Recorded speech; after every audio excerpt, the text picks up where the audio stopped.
Que toca cordel, né? Cordel.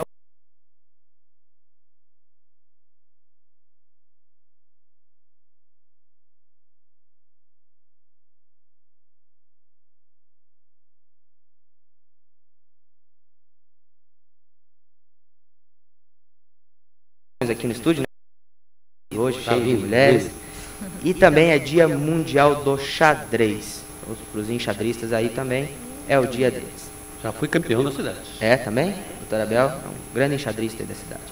Então já estão todos apostos aqui na mesa redonda da Rádio Cultura. E se você quiser participar conosco, como sempre, o nosso microfone está aberto. As suas opiniões, as suas perguntas. Você pode ligar no 3026 8020 ou participar também conosco pelo WhatsApp. Que a Super Cintia Braga já está ali a postas para te responder no 9827-8200. Se você não conhece a minha pessoa, não conhece a pessoa do Dr. Abel e de nenhum dos nossos entrevistados aqui na Rádio Cultura, você pode acessar o www.radioculturafoz.com.br e nos assistir através das nossas webcams. Você vai ouvir e assistir no nosso estúdio em tempo real. Eu sou o mais bonito. Diga-se de passagem, o Dr. Abel é o mais bonito aqui do estúdio depois de mim. Hoje os nossos convidados do nosso programa é a psicóloga Rosiane, que já está aqui na mesa. Boa tarde, Rosiane. Boa tarde, Gustavo. Boa tarde a todas.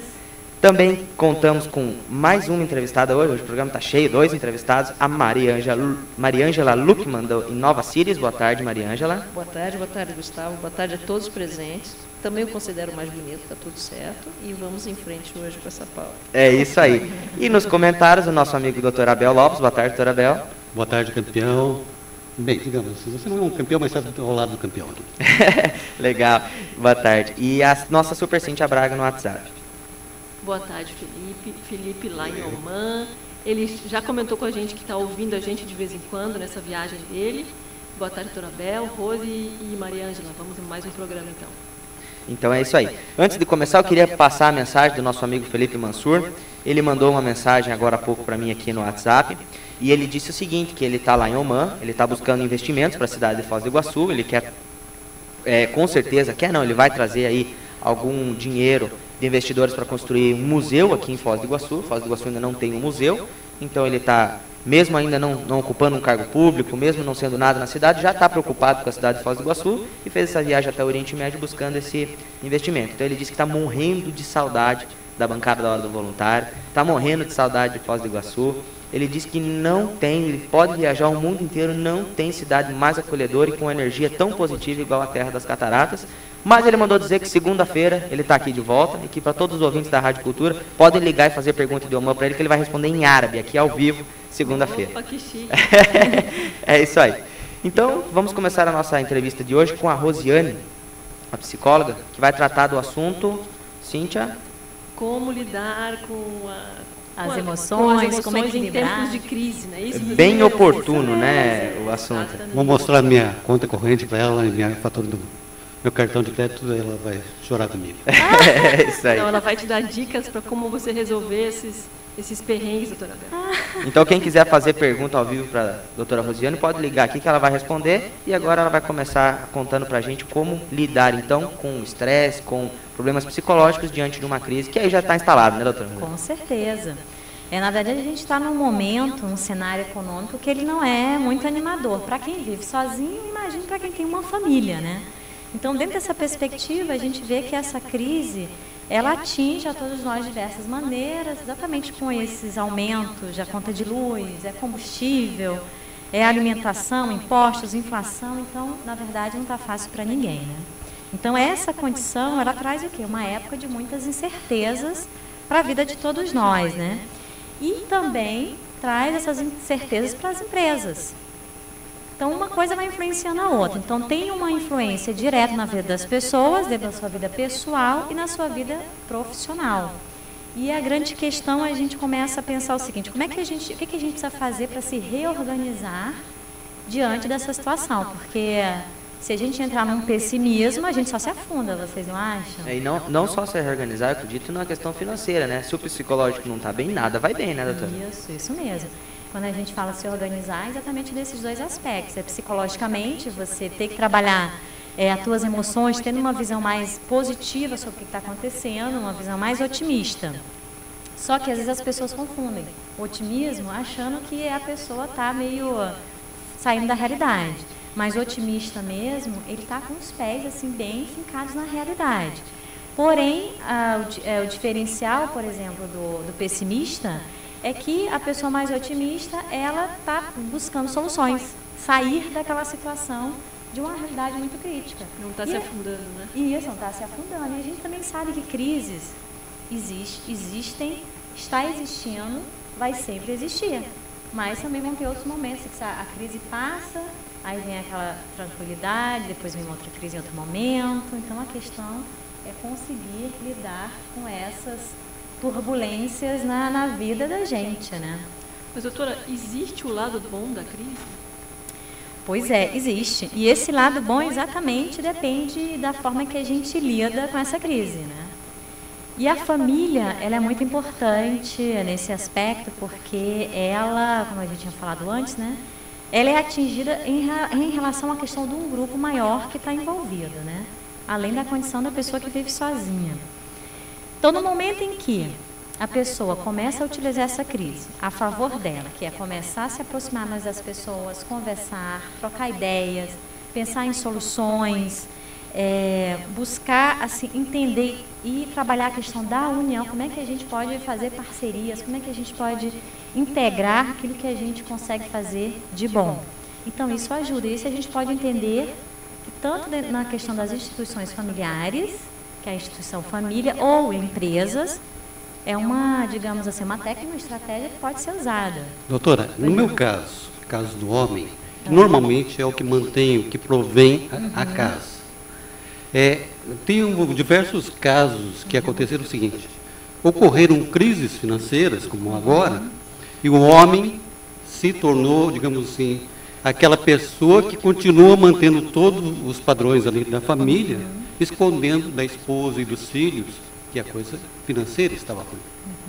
E acarretando, ao longo do tempo, um desastre familiar total.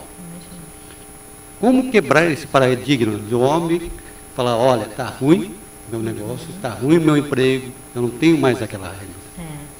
Eu acho que nesse exemplo que você trouxe aí, né, é importante o cara ser muito macho. Ele tem que ter coragem para assumir que a coisa está feia e que a gente precisa se unir, ele precisa da família. E vai ter que ter essa mudança de rever tudo isso. Então é uma coragem muito grande. Porque não é fácil, muitas vezes, a pessoa mudar de um patamar financeiro. Se ela está numa condição melhor e ela vai ter que viver em situação de maiores restrições, é muito mais difícil, com certeza, do que a condição oposta.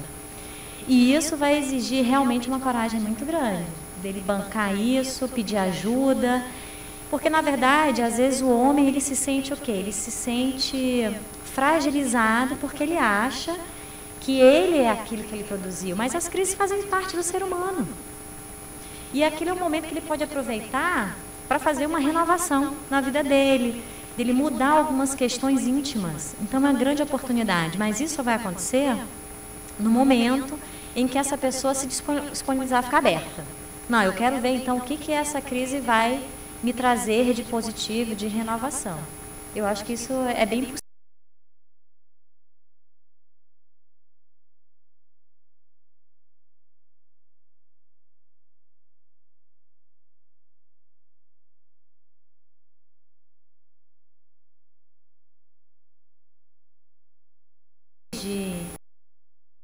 É isso que não pode acontecer. Mas totalmente invertido, né, doutora? Porque a família teria que ser o amparo dele, né? Ele devia dizer, bom, se eu não tenho mais nada, pelo menos eu tenho a minha família, meu maior patrimônio, não é isso? Pois é, mas às vezes algumas famílias elas são fundamentadas, sustentadas assim, numa dinâmica de família que não é bem a questão da união que faz a força daquela família. O dinheiro manda no negócio. Às vezes são outros valores.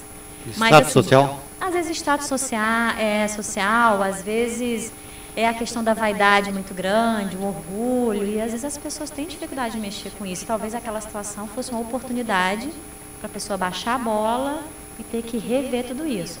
Eu não acho nada disso uma situação fácil. A gente fala assim, como se fosse, mas na prática, quem vivencia isso, certamente não é nada fácil, é difícil. Mas então por isso que eu digo que a pessoa tem que ter muita coragem. Ela tem que ter assim uma força interior muito grande para ela poder superar esses desafios. E ela lembrar que ela não está sozinha, que por mais que você não tenha tantos amigos, sempre vai ter pelo menos um amigo, alguém que gosta de você sinceramente, que vai querer te ajudar a sair dessa condição e mudar tudo, né? O doutor Abel tem um caso, né, que viveu na vida dele, passou por momentos tristes, e hoje você tem até um grupo de autoajuda, doutor Abel. Foram buscar os amigos na igreja, se reuniram, problemas em comuns, e um ajuda o outro, né? Exato. Eu acredito que realmente a família é o melhor caminho, a sociedade de amigos, etc. e tal, realmente é o melhor caminho. Você se prender a status ou alguma situação assim, realmente, porque meu filho vai, hoje eu pago uma faculdade ou uma escola particular, eu tenho que colocar ele numa escola de um grau menor. Uma escola pública, né? Ou até questão da saúde, olha, pagar médico particulares hoje eu não posso. É uma dificuldade, mas temos sempre que colocar, vai passar, tudo passa. E são nesses momentos de crise também, né, a Maria Ângela aqui pegando o gancho da próxima entrevistada, são nesses momentos de crise também que algumas pessoas inovam, né? Sim. Idealizam coisas diferentes, criam coisas que não existiam, justamente para tentar sair da crise, ter uma segunda renda, e acabam inventando coisas que nunca ninguém tinha pensado. Não é isso, Maria Ângela? Você vai trazer um pessoal aí também agora no final do ano, né, para um evento que é muito nessa área de inovação, né? De fato, esse evento Inova Cities Latinoamérica, ele foi pensado para que a gente possa trazer os talentos que existem em toda a região trinacional e também de outros países e outros lugares do Brasil, para que a gente possa entender como é que as melhores soluções realmente elas partem daqueles que as vivenciam, daí o fundamental de você compreender o que é realmente uma crise, nesse caso forçada por pressões externas, né? Não de dentro para fora, mas de fora para dentro, né? Pressões sociais, e que acaba fazendo com que você busque alternativas, você busque soluções, porque você precisa daquele tipo de resolução. Então, quando você não encontra isso no seu entorno, aí nós temos um ambiente altamente favorável e propício ao desenvolvimento, à inovação, à renovação, à criatividade, à ousadia, à heurística. E nós vemos que muitas pessoas no Brasil, elas têm saído dessa condição mais triste de você realmente muitas vezes entrar dentro de um quadro até às vezes depressivo, porque elas estão se enxergando com outros potenciais e com possibilidade de fazer diferente, de terem mais autonomia e de darem certo. Então, o Inova Cities, ele veio para isso, para mostrar que nós todos podemos melhorar o nosso bem viver, a nossa qualidade de vida e darmos certo, ajudando sempre o outro. Muito bacana isso, Maria Ângela. Eu acho que esse teu assunto tem só a complementar o que a gente está falando aqui. Agora, doutora Rosane, queria te fazer uma pergunta. Tem uma receita de bolo, alguma coisa assim, que o cara que está ouvindo a gente, ele se enquadra nessa situação? Então tem alguma coisa, né, que ele possa fazer? Não, você faça isso, faça aquilo, ou não existe nada, tem uma dinâmica, o cara tem que ver bem, vai ter que consultar a doutora Rosane lá no consultório para saber o que faz. Como é que funciona? Dicas para viver Dicas para viver na crise. Essas dicas, na verdade, a pessoa vai ter que avaliar, né, qual é o dia a dia dela, como é que é a dinâmica de consumo dela, os hábitos e... Primeiramente, ela vai ter que realmente fazer uma contenção de despesas, né? Ver a questão do consumo, e isso eu acho que é o prioritário de todo mundo. Não estou pegando casuísticas específicas, mas generalizando a situação, né? É interessante, só se me permitir complementar, claro, com certeza. Porque nessa questão, muitas vezes a gente observa na vida prática que a dificuldade é o nível de apego que o indivíduo apresenta em relação a determinadas questões que fazem parte do seu dia a dia, né? Então, saber não estar tão apegado, saber desapegar, saber elencar o que é prioridade para que você possa continuar sobrevivendo durante um período, uma temporariedade que faz parte, todo mundo passa por isso, a vida é feita desses momentos de altos e baixos, né? Mas você saber ter esse equilíbrio para saber, não, isso aqui realmente, nesse momento, para mim não é prioritário. Daqui 6 meses eu volto a pensar nisso numa boa. Mas agora eu vou ter maturidade para abrir mão e aguardar um pouquinho, daqui um ano que seja. Então, esse tipo de jogo, né? Esse jogo de cintura, essa flexibilidade, ela faz com que as pessoas muitas vezes verguem, mas não querem. Né? São as pessoas menos rígidas. Né? É verdade. É interessante porque essa questão que você está colocando aí, ela também está relacionada a pessoa, às vezes, descobrir que ela tem apego a determinadas coisas de ordem material, que ela nem sabia, nem se dava conta, porque ele já estava tão introjetado dentro dela. Então é uma questão até de laboratório. Já era cotidiano da vida dela, né? E isso, mudar um hábito não é uma coisa fácil, assim, ele exige um esforço, uma dedicação. Mas às vezes, quando a gente não tem isso, como você mesmo falou, esse impulso de mudança de dentro para fora, às vezes o contexto externo, ele nos obriga a fazer alguma mudança. Aí alguns falam assim, você quer aprender pelo amor ou pela dor? Eu relaciono muito com isso. Porque às vezes a gente precisa fazer algumas mudanças internas que a gente tem que proporcionar aquela crise existencial. E a gente não faz porque é meio chata, né? Algumas situações são difíceis. Mas aí a vida, ela se trata de, você não vai fazer? Mas precisa. Aí ela arruma um jeito. Você vai ter que aprender na marra, né? Vai ter que fazer na marra. É isso aí, meus amigos. Então a gente está batendo um papo aqui com a doutora Rosiane, que é psicóloga. Nós vamos chamar o nosso primeiro intervalo comercial e já a Cíntia tem uma pergunta para fazer no ar. Voltamos já.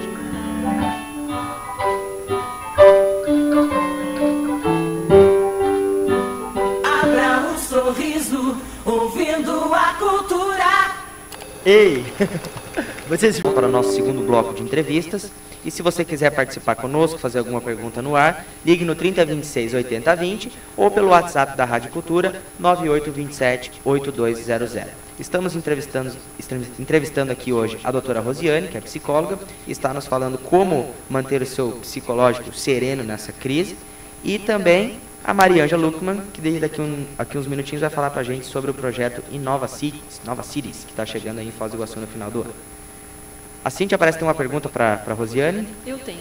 Rosiane, a gente fala muito em crise, mas a gente lida muito com a questão financeira. Mas eu queria sair um pouco desse viés financeiro e perguntar para você com relação à crise, não digo só de identidade, mas uma crise assim, quando a pessoa está num momento de vida que está tudo difícil, está tudo desabando. Ela terminou com o namorado, perdeu o marido, está com os filhos em casa já adolescentes que brigam o tempo todo, as amigas dela já não ligam mais para ela sair, está meio largada, e a pessoa vai entrando num momento assim de achar que não se gosta, que está tudo errado, que eu não quero mais viver, não tenho mais motivo para viver.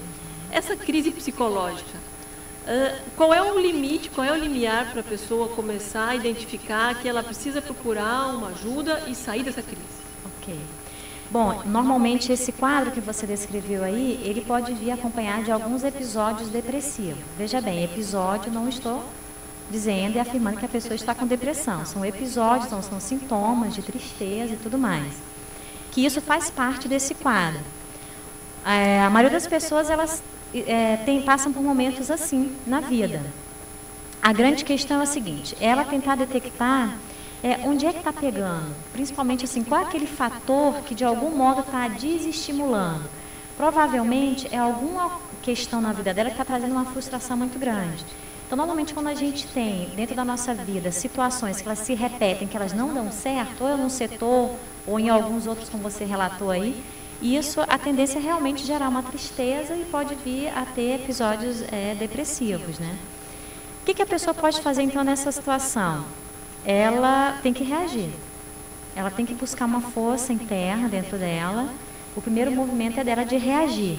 Então, vão ter momentos que ela vai querer ficar mais recolhida. Então, ela pode até respeitar isso, mas ela tem que ver o seguinte, agora já está demais. Ela tem que começar a ter um senso crítico para observar, não, agora já passou do limite, eu tenho que...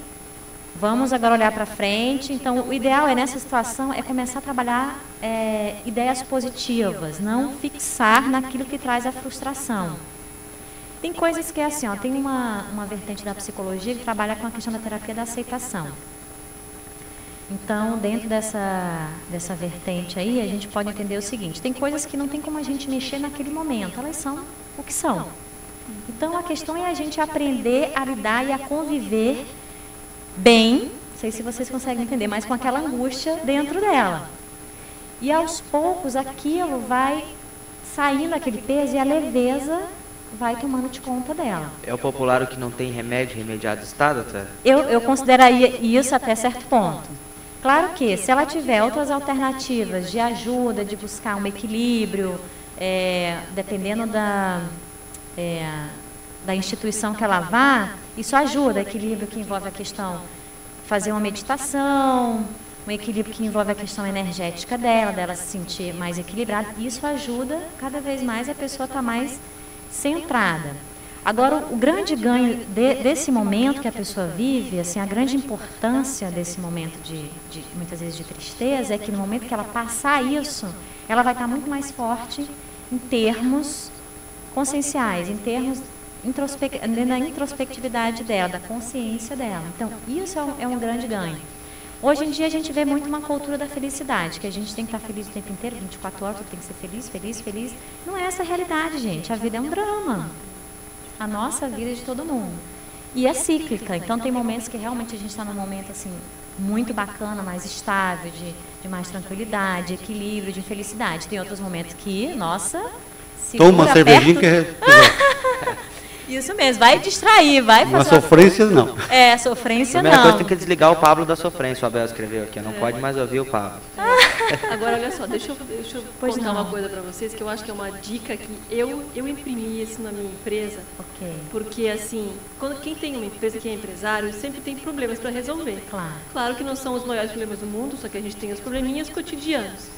Só que quando você começa, todos os dias que você chega na empresa, ter algum problema muito sério para resolver, um pepinão para resolver, você vai ficando de saco cheio, porque todo dia tem problemas.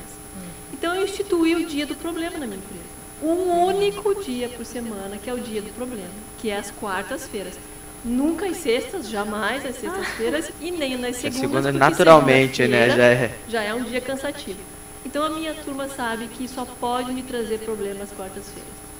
O resto da semana a gente fica feliz, sorridente, todo mundo falando bem com todo mundo, conversando, dando risada. Na quarta-feira a gente já sabe, na quarta-feira a gente pode incomodar a Cintia e levar aquela listinha de problemas para ela resolver. Porque senão, se a gente for pensar em problemas todos os dias, cadê o otimismo? Não, ninguém aguenta. Nossa, eu achei essa técnica que você colocou ótima. E que bom que você falou no ar, porque outras pessoas podem copiar essa técnica, Exato, né? tem que ter o dia do problema e o resto da semana só alegria. É isso mesmo, você fez uma técnica de O Abel vai compreensão. adotar lá no escritório, só que o problema é que vai ser a semana inteira, porque ele é advogado, então todo dia é dia do problema lá. Não tem jeito, né, Abel? Mas uma coisa legal, a minha esposa hoje participou de um café da manhã com um grupo de amigas no serviço de oncologia. Aí eu estava conversando com ela ao meio-dia, e a gente tem essas dificuldades na vida. Eu falei para ela, poxa, se cada um passasse uma horinha por dia ali na oncologia, aí sim iria ver o que é uma dificuldade, o que é um pepino entre aspas, assim, a modo de dizer. Então, muitas vezes a gente tropeça numa pedrinha e acha que é um... Que é um problemão. Faz uma tempestade, né? Exato. Agora, Rose, para a gente encerrar então a entrevista contigo hoje, você tem assim alguma dica a mais para dar com relação a como se manter sereno e equilibrado nesses momentos de crise pessoais, crise financeira, crise do momento da política brasileira, a crise dos refugiados da Síria, quer dizer, Todo tipo de crise. todos os tipos de crise, Nossa, né? quanta responsabilidade. Você vai resolver os problemas do mundo agora, viu? Você vê, Rosé? né? Vamos ver, né? Eu sozinha, impossível. Mas quando a pessoa está num momento assim de crise pessoal, né? Tem alguma coisa que você possa dizer que Ela tem que coisa procurar ela pode fazer coisas que ela gosta. Quanto mais ela se cuidar, ela mesma se amar, ela tem que se gostar. Não, peraí, eu não estou me sentindo bem, eu não estou legal, então vou fazer uma coisa que eu gosto, mas coisas que tragam leveza. Caminhada, andar de bicicleta. Eu também escuto problema de segunda a sábado, porque eu trabalho sábado também no atendimento, né, atendendo pessoas. E aí o que eu faço? Eu adoro no final de semana, se não estiver chovendo, pedalar. Pescaria. Pescaria eu nunca experimentei, não sabia te dizer, mas assim, pedalar, ver o pôr do sol, então ótimo. Vai ser boa companhia. Ver o pôr do sol, ver aquele dia, tem dias, vocês têm visto o sol maravilhoso, gigante, laranja, gente, aquilo é um espetáculo. Depois da chuva, então, né? Fica lindo, faltava só uma praia aqui, né, pra gente ver. Faltava. aquele Mas tem uma espetáculo. praia, não como a gente gostaria, mas tem uma prainha aí, né? Então Por aí. tá bom, eu não conheço. É isso aí, amigos. Vamos para mais um intervalo comercial e daqui a pouco a gente volta. Primeiro gostaria de agradecer, viu, Rosane? Obrigado por mais uma vez você estar aqui, respondendo as nossas perguntas. E espero tão logo vê-la de novo aqui na bancada da Hora do Voluntário. Obrigada a todos vocês e um abraço a todos os ouvintes. E então logo volta o intervalo comercial, a gente vai entrar na nossa entrevista com a Maria Ângela Luckmann, que vai falar sobre Innova Cities pra gente. Voltamos já.